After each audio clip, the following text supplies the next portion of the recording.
All right, good morning, everyone. Morning, all right. So this is the start of some audience interaction. We're going to leave some time for questions, so definitely think of some questions. And I promise you after this, we'll have our first break. So hang out for this session because I think you're really going to love it. We have incredible panelists today to talk about an AI-ready biomedical workforce. And yes, we are all humans up here, so I just want to make that very clear when we're talking about workforce, okay? Allegedly. And yeah, that is the real Jonathan, okay, for those of you who have seen him. But what we'll do to start is have each of our panelists introduce themselves, and then we'll get right into some questions. But again, we'll save some time at the end for questions from the audience. Megan, let's start with you. All right, nice to be here today. My name is Megan Jones-Bell. I lead our Google Health clinical team across our consumer products, including Gemini, and former psychiatry faculty member. Love it. Thank you. Jonathan. Hey everybody, I'm Jonathan Chen. I'm at the Stanford Center for Biomedical Informatics Research, mostly running a data science research lab, practice internal medicine, but recently appointed the Director for Medical Education and Artificial Intelligence at Stanford, a role that never existed just a few months ago. And Kim, thank you. Good morning, everyone. It's great to be here if it's not a bit intimidating to talk about AI at a place like Stanford, but I'm excited to be here and have learned a lot from the conversation already. My name is Kim Lomis. I work for the American Medical Association. I'm Vice President for Medical Education Innovation, and I help to lead our Change Med Ed initiative. The AMA has invested about $30 million over the last decade to disrupt educational processes and think differently about how we educate across the continuum. Stanford's been a long-standing partner in that work, so it's nice to be here. Thank you. So we're going to jump right in because thinking about how we get our workforce ready for AI in medicine is really key, and I think still lots of questions. So we'll start with the first one. What does it truly mean to be an AI ready as a biomedical professional today? Are we talking about technical fluency, a shift in mindset, or even something broader? What are the foundational skills and perspectives we need to start instilling now? Maybe we'll start with Megan, and we'll work our way. So each one of you get a chance to weigh in. I do think it's all of the above. So at this point, some of the basics of technology, AI, education feel very critical for everyone, including and especially those who will interact with it on behalf of and in the service of taking care of other people. We've done a course that's publicly available called Gen AI in Healthcare via Google Cloud's educational platform. That is a good just primer in getting your feet wet in that topic, but I do think it's going to be critical to integrate that into education. The other piece is changing the mindset that you mentioned, Mike, and that is really around this adaptability. So, I've always thought about this when I'm hiring people who are doctors to come work in a company like Google of who's going to manage that transition. And I think that's increasingly how we need to help prepare people is adaptable, critical thinking, embrace more collaboration, and understand how you go from being the expert to using your expertise in collaboration with other disciplines. And so that just feels like a modernizing part of our evolution. So I'll maybe stop there. Thanks, Megan. Jonathan. Sure, I try to liken it. How many people remember what the world was like before the internet existed? Like that world did exist once upon a time. I was like in middle school at the time. It used to be, they're the students now, they can't even comprehend this. I was born after that. But there was an era where the best doctor in the world was the one who memorized the textbook. And I've worked very hard in medical school to do that. And now that just seems like a really weird skill. Why would you do that? Use of the internet is just a very ordinary, everyday thing. Keyword search, online transactions, you take this for granted that you know how to do this. 40 years ago, you had no idea what any of this was. I think where we need to get to is a space where using AI systems, this very weird thing, talking to a computer and nudging it to do what you want it to do, is just an everyday activity for ordinary people, which is not quite yet.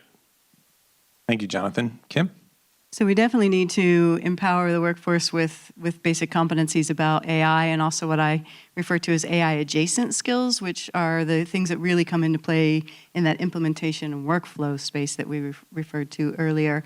And I think that there's certainly a lot of attention to structured educational programs. We have increasing penetration of introduction of AI basics in medical schools and residency programs, but we shouldn't neglect our practicing physicians. So the AMA does an annual sentiment analysis around AI nationwide. Saw a big uptick in just 1 year in people using AI for some part of their work and practice, and we jumped from 33% to 66%, so roughly a doubling. But 26% didn't know if they were using an AI tool in their clinical workspace. So these things are being implemented. Physicians are craving education, and they're trying to understand all this, but the current workflows and systems aren't necessarily supporting that, so we may come back to it. And definitely this issue of professional identity formation is a critical piece of that we can speak to some more.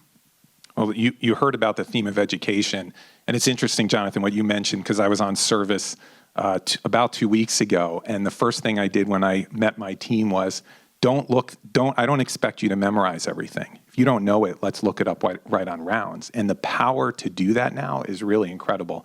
So, Jonathan, we'll start with you. When you think about rethinking education, how should educational programs now evolve to think about AI, both in how you educate, future clinicians as well as current clinicians? Looking to leadership, Dr. Rena Thomas, our Senior Associate Dean, this was one of her major initiatives. She started this under Dean Minor as well, taking that direction. 2 years ago, when kind of ChatGPT emerged on the scene, many of our leaders in education, their first reaction, ban this technology right now. You must not let our students use it because this thing can answer questions better than our students can. Our whole nature of education, evaluation, we don't know how to cope with it. I think we're past that phase. For one, I don't know that that's a good idea. And also, it would be completely unenforceable, even if you wanted to do that. So now we're evolving into that space. Well, let's let them learn how to use it in a safe and responsible way, understand what the limitations are, because it's still, people don't even know. I gave a presentation a week ago, and I showed an example of hallucinated, confabulated citations, and there's still people in the audience that are shocked by that. The Make America Health, again, it had a lot of false citations. There's still people who just don't understand those basics, just understanding the foundations of what's possible. We need to get that literacy out there. Thank you, Jonathan. Kim, what do you think about the educational space? Yeah, so there's two pieces to this, right? The current status quo is reeling a little bit and having to redesign, and I want to make sure that folks think about the effort that takes from the education team. It's not easy to just flip that switch overnight, but if we want that Friedman theorem to actually hold true in the future, we're going to have to figure out how to disrupt our current structures. But I'm most excited about the future of how we're going to learn. I think AI offers this incredible opportunity to integrate. We tend to think about, we work, and yeah, we might look up something here and there, but we really learn in some separate space or activity or time. And increasingly, we can integrate this. Then when does a clinical decision support tool also become an educator? You're learning as you work with those things. But our current workflows don't really support that. The AMA is very excited about this concept we've been supporting of precision education, in which you could leverage the data and information from one's actual practice, whether you're a student in clinical experiences or someone in full practice, and use that to dial in your education and make it more relevant and more timely. But Dr. Miners talked about this in his piece. The workflows that we currently have eliminated any cognitive white space in our day. And we certainly don't have an opportunity to embrace the empowered patients that we were just hearing from, right? We've allowed a system to evolve that doesn't allow us time to think and learn. And so somehow we're going to have, as a community, to show health systems that their current view of productivity is very short-sighted, and that investment in learning is the long game, and that will be a productivity win, but we've got to create some space right now for everybody to catch up. Thank you, Kim. And Megan, you had mentioned the course at Google in terms of generative AI. And what are you and Google kind of thinking about education as it pertains to healthcare and even patients in this space? Yeah, we're thinking about it as AI, education in AI. So how might we better equip and enable the current healthcare workforce, the future healthcare workforce to understand, use, co-design this technology? Because that's really important. I see that firsthand of the quality of the question determines the quality of the answer you get back. And so how are we helping people ask good questions? There's very tactical, simple things we can start with now to help people get their feet wet in this. The other piece of it, so that's education in AI. It's AI in education, as Kim mentioned, which is a huge area of focus for us. We have a model called LearnLM, which is explicitly for the purpose of enabling the power of AI to help with the future of education. And so we can talk more about that, but that's a vast opportunity. The other thing I'll say is we're all learning together. And so something we've tried to do at Google, where you'd think everybody already knows about AI, is actually create incentives for our team to practice and create space for ongoing learning. And so we have internal programs that we run. We're running some of those programs for our partners. We have something for our health team called the AI Olympics. We've brought that to, the larger part of the team that we're on. And so that's something we'll all have to embrace, is moving from kind of that drier continuing education to more of this curiosity mindset oriented learning of this is changing so quickly. This is just going to be part of what we do now. And so that white space and recapturing it to build that in to the way that we work every day is going to be critically important. Thank you, Megan. You mentioned, Kim, as well, precision, kind of learning, precision CME, precision. I love that idea, and I had to do a maintenance of certification, like 25 questions, and I was like, you know what, let me throw this into ChatGPT afterwards. So I chose the answer first, and I just wanted to see, I just wanted to see. What was really funny was we did about the same on total score, but when it got an answer wrong, it got it wrong with such confidence. It was incredible. Not only told me the wrong answer, it told me why all the other answers were wrong. And so this is going to be a really interesting thing in the educational space to not only understand, when it can help you, but when you need to question it. So I think that's really interesting. And that really leads into a little bit of uncertainty around AI tools. They're constantly evolving, and they're often imperfect, as I just mentioned. How do we prepare the next generation of clinicians and researchers to responsibly use these tools that are really probabilistic and not prescriptive? What does good judgment look like, Jonathan? Sometimes wrong, never in doubt. This is a common refrain actually in medical practice too. I mean, sometimes patients don't like it. The doctor says, this could be it, but I'm really not sure. It might be worth trying, even though that actually would be the honest answer in a lot of cases. A lot of patients don't feel comfortable with that. Imagine a surgeon says, I'm pretty sure this is the right place to cut, probabilistically. You just don't feel good about it. In the reality, though, that is how much of medicine is. As an early trainee, you learn these if-then rules. If nausea, give Zofran. If pain, give Dilaudid. Like, whoa, maybe that shouldn't be a rule. Maybe you should think about what the implications are of all of those decisions along the way. I will reference back to, it was already cited, right? Human plus AI is better than either alone. That is actually just a saying. There's actually not evidence that is true. It's just a saying that feels good. I used to say that all the time. But now our recent study shown that's really weird. Some of these things, the AI actually does better than human plus, who has access to the same AI. The human is slowing the computer down, like get out of the way, let the robot take over. That is a scary thought for many reasons, right? but keep going. But what part of it really is, you know what? A calculator is just really good at calculation, and maybe you should just let the calculator be a calculator. Why do you want to compete with it on long division? Some of it clearly was, in these studies we did, a third of the doctors never used a chatbot before in their life. Another third maybe used it once or twice. They did not know what it was. They did not know how to use it. And yet, if you put it all together, Russ Altman had a great comment at PSB a year ago. Doctors actually are really good at dealing with this very scary situation. How many interns, how many medical students they become who are really smart, but sometimes they just make stuff up. And they can very confidently say the wrong information. So as doctors, we're already very attuned. That sounds good, but this is really important that we get this right. Why don't I double check this, this, and that? Actually dealing with uncertainty is something in clinical training we're probably better equipped than many people realize.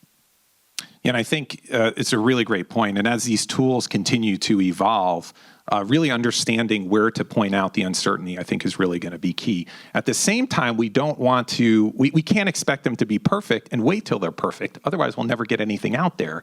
And even if we can do 20% better than we're doing today in terms of making diagnosis or clinical care, we should take advantage of that and continue to educate where our clinicians need to be thoughtful about the answers that they're getting.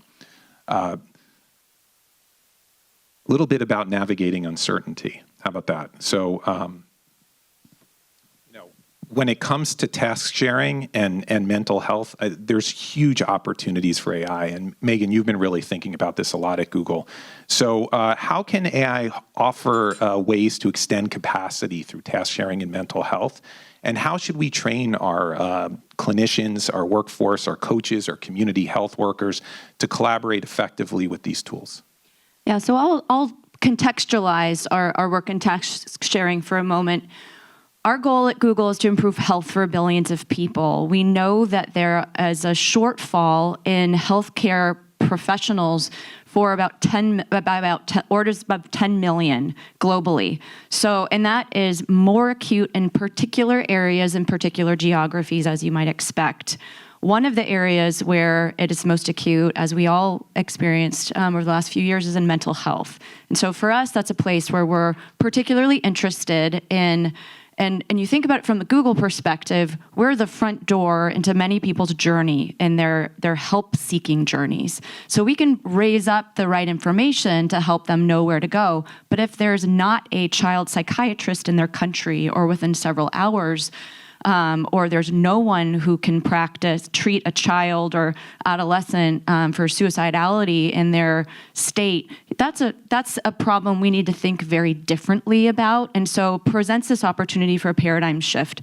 That's where we think using a model like task sharing, which has been extensively researched. So task sharing is where I'm a clinical psychologist, so instead of me treating a patient, I can train someone else, like a community health worker, a teacher, a grandma sitting on a bench in somebody's community, to deliver an evidence-based treatment to them. And that's been demonstrated in humanitarian settings in dozens of countries and is something that a number of global organizations are really trying to scale.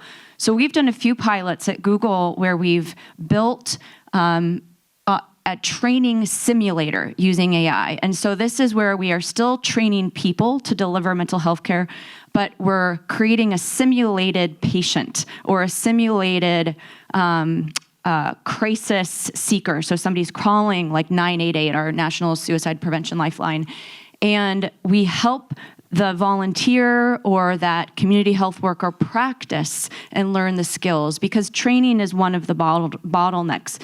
And we know many times when task sharing is rolled out in a new country, for example, we fly in academics from the US, they train a group, and then they leave. And then maybe there's some follow-up, but usually not. And then there's drift back to whatever they were doing previously. And so we need to develop more scalable models of training that can really last and be durable in particular communities. And we've shown with pilots with in the US with the Trevor Project, with the Partnership to End Addiction, we've done something with Reflex AI that enabled veteran peer support, and so that's called Home Team. And now we're working with global organizations. We've done, as was mentioned many times, you could walk over to the D School here and learn it, human-centered design. So we've been doing a human-centered design sprint with a number of different academic organizations, including Stanford, with NGOs around the world, to really identify these high leverage points for using AI to scale mental health access. Training is one, supervision is another, and then those administrative tasks. And so we've been hosting some convenings about that. We'll be publishing something soon that equips organizations to get started. Thank you. Kim, can you comment on what you think about AI and in terms of mental health and what the AMA is thinking? Well, what I love to see here is this kind of a systems approach, right? Because the physicians shouldn't get out of the way. We should think about how do we bring together the complementary assets that the different tools as well as the physicians can bring to the total care. And so I love the example that you gave. And of course, for physicians, the AMA is very concerned about physician burnout. And so the administrative tasks, there's been tremendous enthusiasm from physicians. That was never a job that we wanted in the first place, to do documentation and prior authorization. And so when we talk about the professional identity, there are things we've been asked to do that are not part of our professional identity. If we can carve those out, then think more focused on how do you bring the best assets of that physician-human interaction using AI as a partner to optimize the entire care process.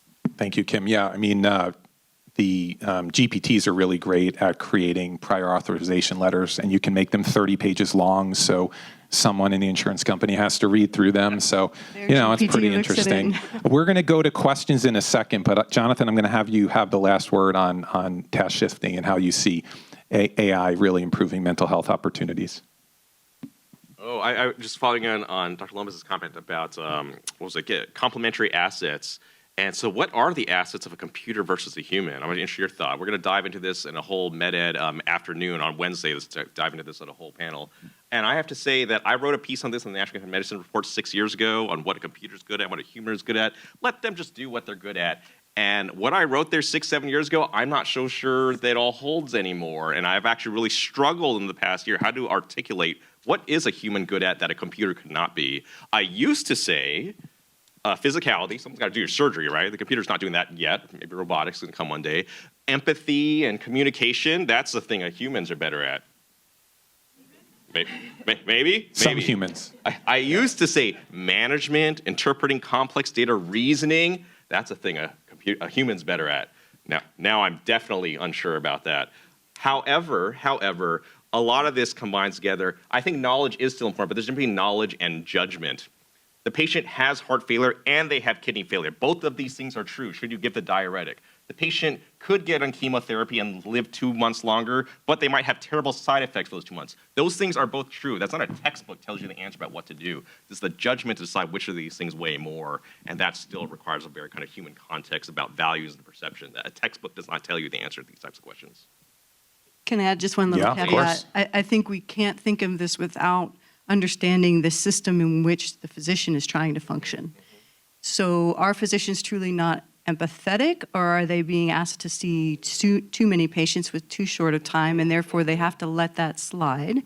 And so anything we do has to think through workflows and implementation science and incentives and redesign. I think some of the things that we know humans aren't currently doing well, perhaps we could do better if we had set them up for success. Thank you. All right, questions from the audience. Thank you. Michael, this was for you. It's just a thought. When you said that you were doing that test and then you compared with the AI's results, Yes. and it got some of the questions wrong. The interesting thing you said is it then went on to try really hard to justify why the other answers were wrong. What sort of hoops was it jumping through to justify why and how the correct answer was wrong? Did it just completely fabricate things, or that's the bit that interests me, is how it managed to try and convince you that the right answer was actually incorrect? That's a great question. I don't know technically how it did that, but it was able to put together words that made sense, probabilistically, that really justified why that answer was wrong. And what was interesting is when you read it, you could be like, oh, yeah, I guess that makes sense. It also calls into question just how good these tests really are, because if you thought really hard about it, maybe that answer isn't entirely correct. My favorite is, which would you do first? Doctors don't think like that. We're not always, we're not like, well, we'll just do this one test and then we'll move on and see what the answer is. So it's hard for us to always think like a test, and I think maybe that is a little bit reflected in the answer that we got. That's an interesting question. Okay, we've got a question over here in the front. Good morning. Thank you for that great conversation. As we look at usability and availability of AI, how do you look at the comment on cost and scalability across, not just healthcare systems, but how do we get this to patients that are not going to a healthcare system, but they're going to a private practice? Yeah, it's a great question. So cost, scale, and outside of health systems. Would like to take that. So we've been thinking about this notion of democratization of these tools in our new precision education grant program. We've been quite concerned because right now, as was shown in the radiology example, I love the map that was shown where things are very concentrated in a few places. And interestingly, these tools will probably have the most impact in the lesser resourced areas, right? Because they're not surrounded by people and other systems that can support them. And so it is an important problem. We certainly don't have the answer, but I think just the example that was given about being intentional around that and looking to set up regional centers where perhaps we can centralize some expensive resources to service institutions that otherwise would not have access to this is really important. A follow-up comment. Sure.